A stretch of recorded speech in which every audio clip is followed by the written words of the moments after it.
Македонија не е жртва ниту добротворен случај, но за жал е експерт во губење на идентитетот на патот кон рамноправно европско членство. И покрај тоа, населението останува цврсто проевропски определено, но сега неопходно ни е ЕУ да биде кристално јасна. Ова се дел од пораките кои министерот за надворешни работи Тимчо Муцунски ги сподели на Балканскиот форум во Будимпешта. We do not want to join a European Union that is asking us to give up our national identity. Whenever we are asked to make a further national concession, we ask the question why and what is next. And I think here, what the EU needs is a much higher level of clarity.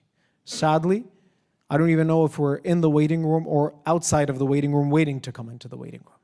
Муцунски потенцираше дека Македонија е доверлив партнер на Унијата, но и дека очекуваме реципроцитет, а не изненадувања од типот на новите правила за влез и излез од Шенген зоната и европските тарифи за челичната индустрија, кои не ставија во иста група со Русија и Северна Кореја, кои, како што подвлече Муцунски, ја загрозуваат македонската економија. Унгарскиот колега на Муцунски пак со многу пожесток настап. ЕУ целосно го загуби здравиот разум и сега е повеќе во наш интерес Западен Балкан да се вклучи во Унијата. European Union has entirely lost common sense. The policies of the European Union are super over-ideologized.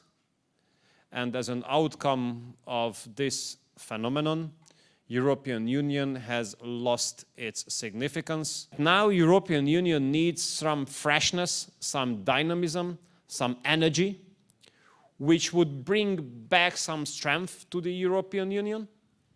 And I think that kind of strength, that kind of dynamism, that kind of freshness can only come from the Western Balkans. A very bad joke that some think that Ukraine joining the European Union would be better to the European Union than the Western Balkans. За возможни компромиси за идентитетските прашања, без јасност и предвидливост од ЕУ, не може да има напредок. Образложи Муцунски и додаде дека, како што кажа, по долгата резистентност на европските двојни стандарди, македонското население, иако се залага за ЕУ членство, е се повеќе песимистично дека Унијата ќе ни дозволи влез во блиска иднина.